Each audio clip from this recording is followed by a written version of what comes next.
Good Thursday morning. Welcome to the WLBB Community Voice here on News Talk 1330 FM 106.3, streaming live online at newstalk1330.com. This morning we're on the News Talk 1330 WLBB Facebook page. I'm probably going to talk very fast during this program for multiple reasons, including the fact that I'm kind of tired. My guest this morning, she actually kept me up way past my bedtime last night. Do with that what you will. But actually, she and several other individuals took part in the Carroll County Democrat debate last night in Villa Rica, and it's past my bedtime. An old guy likes to get to bed by 6:30 if I can, but stayed up to that, and and kudos and congratulations to the Carroll County Democrats for putting on a good show, good attendance last night, and entertaining and informative by the candidates as well. Leslie McPherson is one of those candidates who spoke out last night. She is a former Villa Rica City Council person, again, one of 4 people who is running for mayor this fall in the City of Gold. Early voting starts Monday. Leslie, good morning.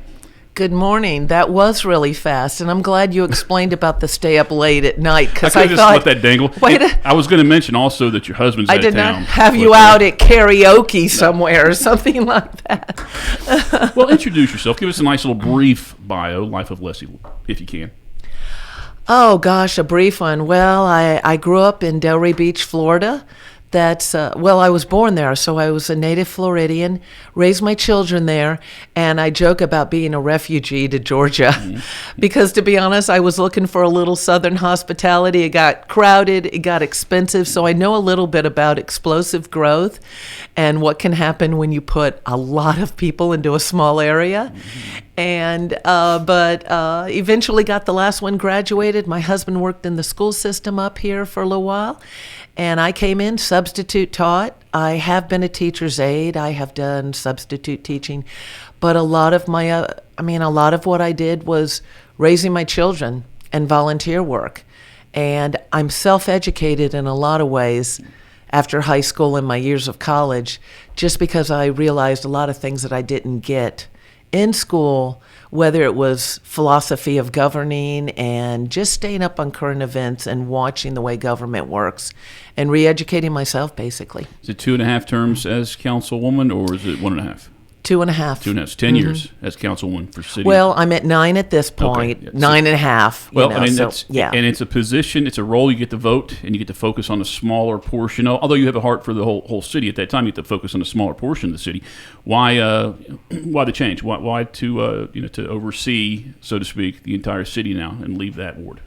I don't know how you knew to ask that question because that really is pertinent to me. I loved my council seat. I like that smaller, more intimate situation where a lot of your constituents. You're out there looking at things, you're communicating back and forth. And I still think you can do that as a mayor. It's going to be more complicated, right? You've got 5 times the area, 5 times the number of people. But and you don't get a vote unless it's a tiebreaker, right? That is true. But the problem is when the can you tell I'm struggling with saying this? I'm just going to say it. When the person in the situation or the position of the mayor is not operating within the city charter, then the powers they're supposed to stay within without a vote is limited. It's quite limited, but you still have the bully pulpit. You have the you have the veto power. Mm-hmm. That's quite powerful. And you do vote when there's a tie. And that occurs now and then.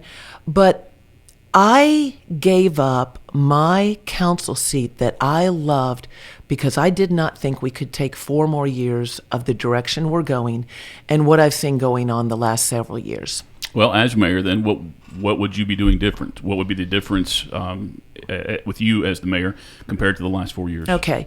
Well, one thing that'll be very different is operating within the city charter, which is our city constitution, and making sure that the council themselves are brought in on a lot more things, that things aren't preempted prior to the time it reaches the council. So are those things against the city charter that you're suggesting? When you say, I will do things, that fit in the city charter, are these the in particular things? Restrain the powers of the mayor to what's allowed. Yeah, but what was going on that isn't allowed prior? Okay, so I'll give one example because we could go on and on if I gave too many. One example was even back during COVID. And and this happened in a number of government entities locally where they wanted to do incentives for people to get the shot. Okay. So what happened was the mayor decided that he liked that idea to give an incentive. And it was mentioned to all of us. So we were talked about, what do you think about this idea individually? And, we each gave our opinion, I suppose, individually based on whatever story each of us was told, because we never talked about it in a public meeting. And the next thing we knew, something had been instituted that we had never voted on. We didn't vote on it till it was instituted. It not only spent money that wasn't budgeted, I found out about it because I saw posters on it in City Hall about get vaccinated and get this. And the thing is it not only gave the incentive, it actually changed the way employees' benefits would be handled if they got COVID, whether they had gotten the shot or not, whether they had to use vacation time or whether their time away was going to be taken care of. So it was a massive abuse of power that the mayor just does not have. Now, that's one example. The other things, without being overly specific, because I have to be careful about how I know some of the things I do. Some of them are outright. You'll see them in meetings. Because our meetings are streamed, you can pick up little tips of, well, and I've already figured out what those cuts should be. And the rest of us, well, when does the council get to participate on that part? Oh, after you've decided what cuts have been made. Our budget has never come to us with the mayor doing the transmittal letter for the budget and name on the budget itself. The budget and a couple staff members, on the budget, the mayor and several of our staff members, finance, deputy city manager, put together the budget. It's always been our finance department, primarily with the city manager at the lead, and it would come to all of us. And I just feel like the council's being left out of a lot of things, and that there's things that are being directed. There's things that are being directed in a way that is day-to-day operations that should be left to the staff we've hired. We are the policy setters. We're not, and it would be bad if I were down there intervening in those type of day-to-day activities. Leslie McPherson is one of 4 candidates running for mayor in the city of Villa Rica. Our guest on this morning's Community Voice program. We've interviewed 2 of the 4 prior to Leslie, and those interviews are available on the newstalk1330.com website. So you can go back and compare all the candidates. Tomorrow, our guest will be Mayor Gil McDougall, so hope you tune in for that at 8:30 as well. We'll take our first break right now. If you have any questions or comments, please feel free to post those to the News Talk 1330 Facebook page, and I will try to get them into this program. But as somebody who obviously is very well versed and educated on what is going on in the city, I may only ask one more question, and you could probably fill it up for 20 minutes. We'll find out. Community Voice brought to you by Tanner Health System and Oak Mountain Academy. The World Language Scholar Journey at Oak Mountain Academy is designed to provide students with a clearly defined, curriculum-based track to acquire essential knowledge and skills for success in biliteracy fields of study. The successful completion of this journey provides colleges with a method to recognize a rigorous foreign language immersion experience for all students at Oak Mountain Academy. I'm Patrick Duran, head of school, inviting you to journey with us on the mountain. For more information, visit us at oakmountain.us. Discover your journey at OMA. Prepare, explore, and achieve. Health is a journey.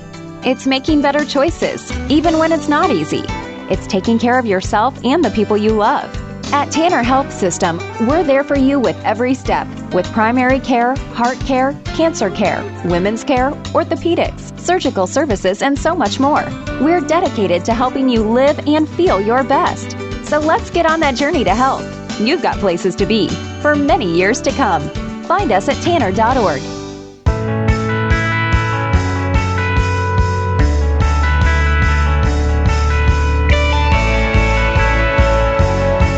840, welcome back to the Community Voice program, News Talk 1330 FM 106.3, streaming live online at newstalk1330.com. This morning on the News Talk 1330 WLBB Facebook page, my name is Colin Worthington. My guest is Leslie McPherson, one of 4 candidates running for mayor in the city of Villa Rica. Stephanie Warmoth, who is a candidate for to replace you on the city council seat, Ward 3. She's checked in. She said, good morning. And good morning to you as well, Stephanie. Look forward to seeing you on the program here in about 2 weeks, I think. What is the biggest issue facing Villa Rica right now? I'm going to give you the questions that people give to me. I mean, that forum last night, that was a question that came through 20 times. I don't know if that's really what they wanted to know the most, or it's just a kind of an easy question. But it's what is the biggest issue facing Villa Rica for the next 5 years, for the next 10 years? Something that you as a mayor could have a handle on. Okay, so I'm going to say there's two. I'm sorry, I just can't narrow it down to one, Colin. Okay, so if you just step back, if we step back, and I know I've used this term a lot, but I'm going to say it again. If we step back and look at what's going on, because you know how it is, sometimes when you're in the middle of a hurricane or storm, you just see what's blowing around you, and you really do need to get out of the storm and look at the overall picture. So one is, do we want to live in 10 years? Will the citizens, our kids, will we want to live in Villa Rica? What's going on? What are we moving? What's the trajectory of what we're doing that we won't be going crazy, going, oh my gosh, you can't move, or it's this or that. I remember driving through Atlanta multiple years ago when I didn't live here yet and going, how come they always have the orange barrels up? Well, it's because it was just constant, under construction all the time. And it still is. And just going through it, we're like, okay, we're going through Atlanta, brace yourself. And so I think stepping back and realizing that when you're approving, so it's growth. When you're approving things one at a time over a period of years, but then you also see that uptick after the crash of all the things being completed that were already approved. But now they're filling out all the neighborhoods, Mirror Lake expanding, you just go, goodness gracious.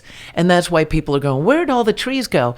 Now, the fact is this. There's a whole lot of us that wouldn't live here if some trees didn't come down. Some of the very people that are going, where'd the trees go, or how come people are moving here, are people that have moved here in the last 10 years. I go, the people that when there was only 4,000, they may have thought, why are y'all coming here? But at the same time, we did move here to be a little slower, a little quieter. We didn't want to be in a metro city. And it's kind of nice when you can just drive a half mile and see cows and horses and that sort of thing. The other thing really is the independence when it comes to water.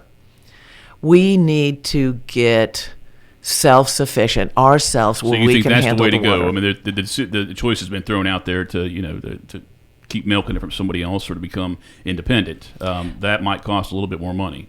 So is that the route that you would, and that's why it's hard. That's why it would be, maybe we should just give this up, and we're not going to maintain all this. We're not going to have these employees, and we're just going to buy from someone else.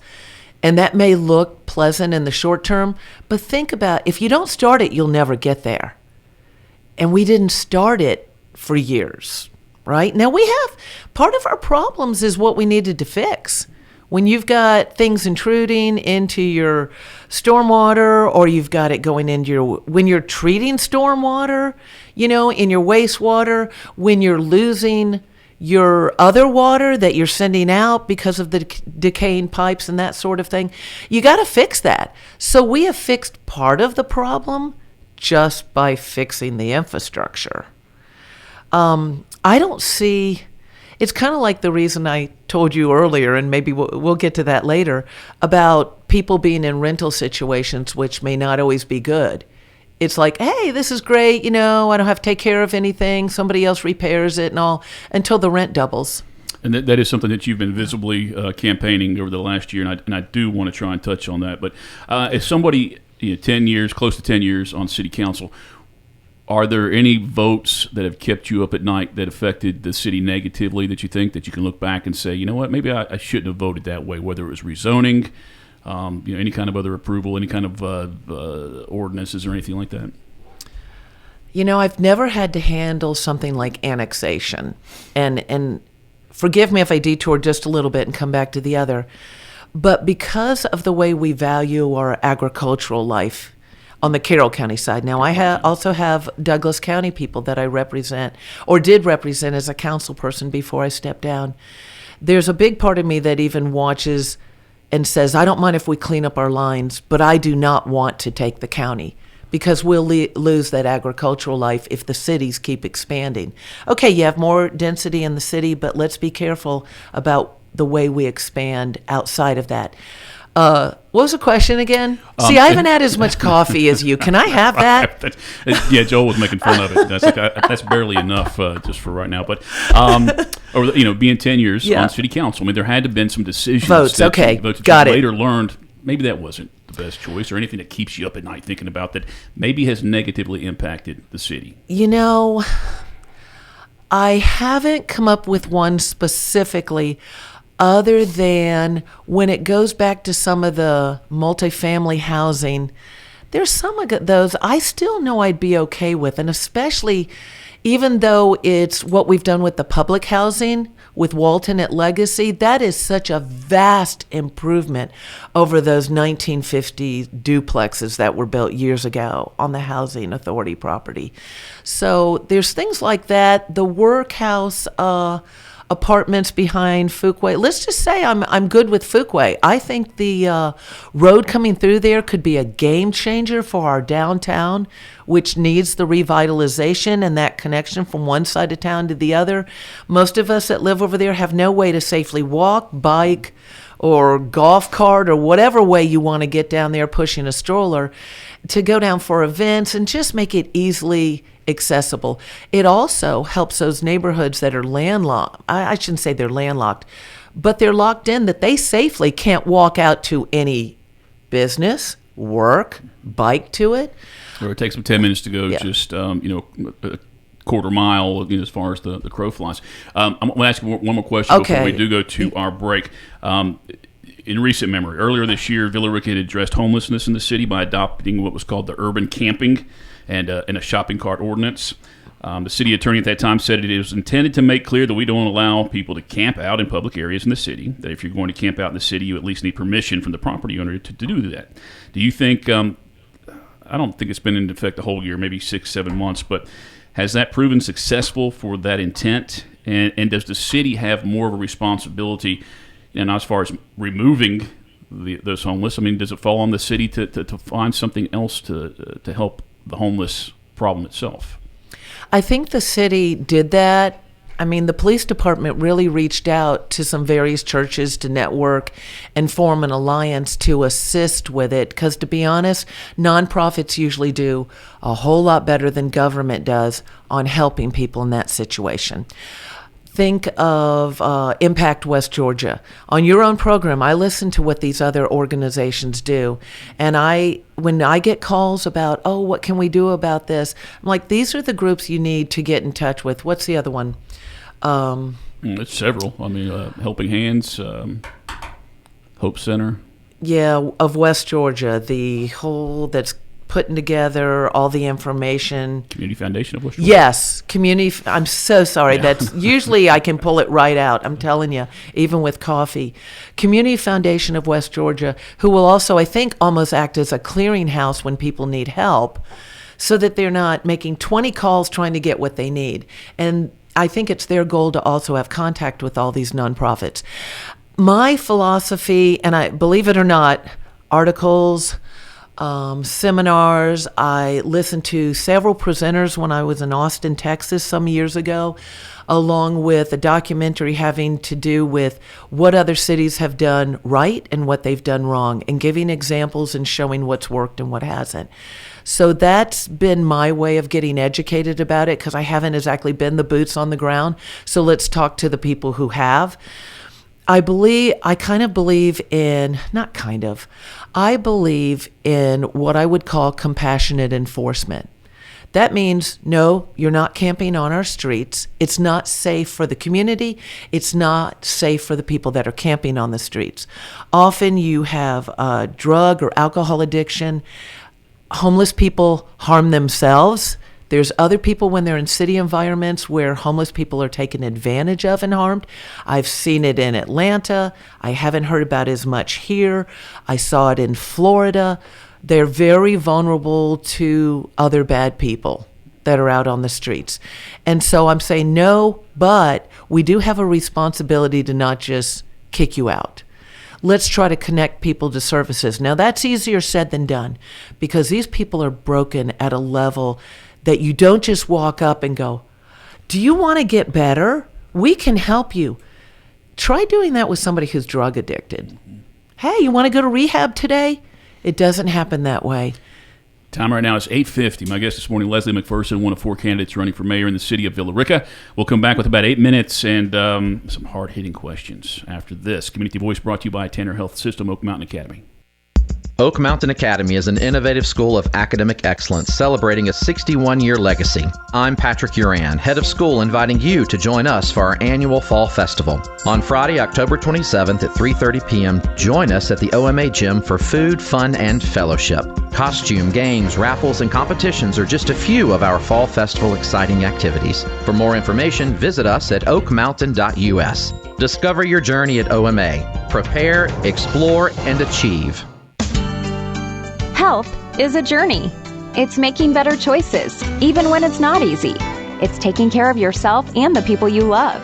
At Tanner Health System, we're there for you with every step, with primary care, heart care, cancer care, women's care, orthopedics, surgical services, and so much more.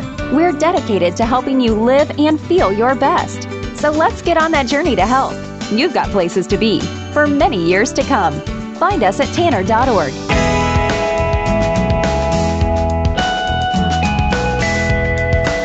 8:51. Welcome back to the Community Voice. My name's Colin Worthington. My guest, Leslie McPherson, one of 4 candidates running for mayor in Villa Rica. Early voting starts on Monday. Election day is November the 7th. And in Villa Rica, you'll be able to vote at Powell Park 1 week before, that whole week before November the 7th. But until then, you got to come up here to Carrollton to vote early. Got 3 questions I do want to get in 8 minutes. We'll see how that works out, Leslie. All right. Earlier this year, photos were posted to the Villa Rica Police Department Facebook page showing participants using an image of a black male as a target during firearm safety class. I believe everybody knows what happened after that. How do you feel about the way the city responded? And do you believe that police officers felt like the city had their back, so to speak, during what transpired? And was it necessary to have their back at that point? I don't think it's so much about having someone's back, but if you say you're innocent till proven guilty, I think it's important to withhold judgment. I see the news entities do this all the time. They'll give a 2-minute story and then they'll say, and what's your opinion? And they're asking citizens to make an opinion on something that they know this much about. And so how often have you seen a news story where something comes out and then all of a sudden the story is diametrically different, or you find out that it's false, or there was some other explanation? So I'm not saying that what was done was okay. I'm saying don't jump on it right away. Hold off and let's wait. And you see it on social media, of course, all the time because it's immediate. People get on there, and I'm sure I've been guilty of seeing something go, oh my gosh. You hear something about someone, I'm just like, better just wait. And I think maybe some of that wisdom comes with experiencing those things. No, I do not believe, I don't want to call it the city reaction, because I don't think one person getting out and making statements represents the entire city, although it can be perceived that way. Sure. So it's not about having their back. It's about, okay, let's find out what happened. And yeah, that's not a good look, but let's just find out what's behind it. I did read the entire report. I read the unredacted report, and decisions were being made about what we should do before that report was even available, before the investigation was done. Things were being pushed for us to approve and do. And the unredacted had names, maybe a little bit more detail in other ways. So after I read that, basically what I walked away from was this. They have all types of, real life ones that they use. Real life situation, people in the targets. When I took the class, it was basically silhouette. And so I didn't have the experience of dealing with the real life ones. I did a lot of reading of what instructors use, the report. I read the explanations that others gave that were trainers that knew something about how this works. Usually they use a variety with the police department. I do get why they use real life ones. I understand that a lot better now.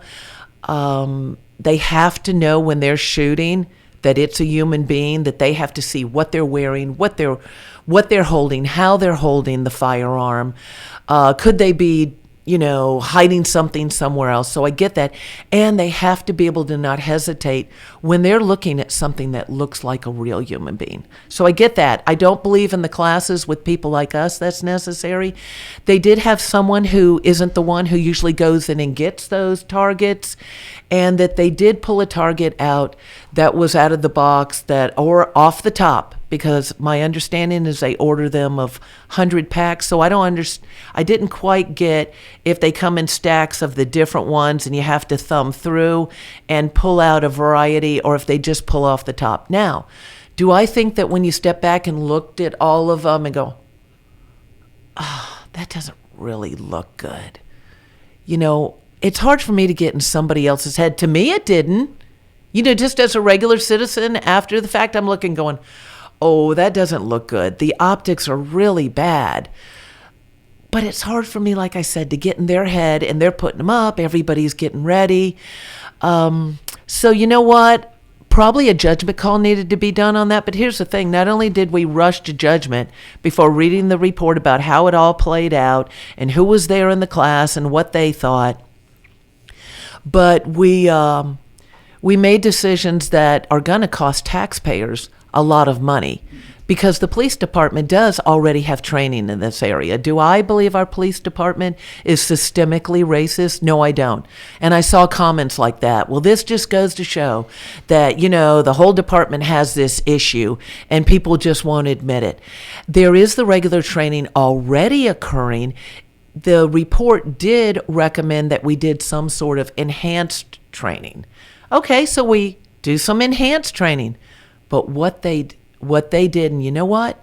I was in on it first, and this may be a vote that I may even feel differently down the road, because things were coming very quick, and that's when you make decisions that aren't good.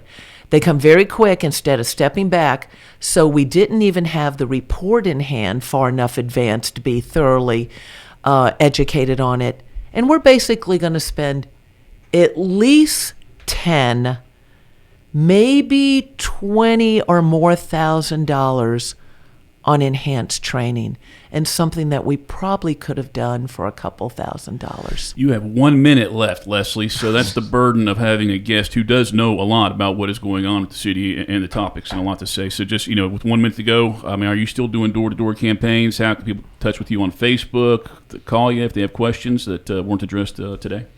I have email. My phone number is out there everywhere. It's been put on hundreds and hundreds of doors as well, aside from being, it was on the city website. Yeah, and I'm sorry we didn't get to talk about the seniors and rentals. I will pound that. I'll come in for a separate one just to address that topic. There is a chance there'll be a runoff, and there's a chance you can participate in that, so maybe we can address that then. But again, thank you. Thank you for coming out and talking. Thank you for watching and listening to our program this morning. Tomorrow, 8:30, Community Voice program, Mayor Gil McDougall will be on the program, and he'll be the fourth candidates of the four candidates for mayor that we will be interviewing. So, you can, after you watch that, you can have a 2-hour party on Saturday or Sunday and just watch them all together. Again, thank you. And catch you tomorrow morning at 8:30. I think, I was going to say, Gil won't have the benefit of me being sleepy tomorrow, but I'm going to stay up late and watch the Mountaineers tonight. So, maybe just as sleepy for him. So, all right, 8:59. Stay tuned for national news. Glenn Beck, Community Voice, as always, brought to you by Tanner Health System and Oak Mountain Academy. Have a great Thursday. Stay dry.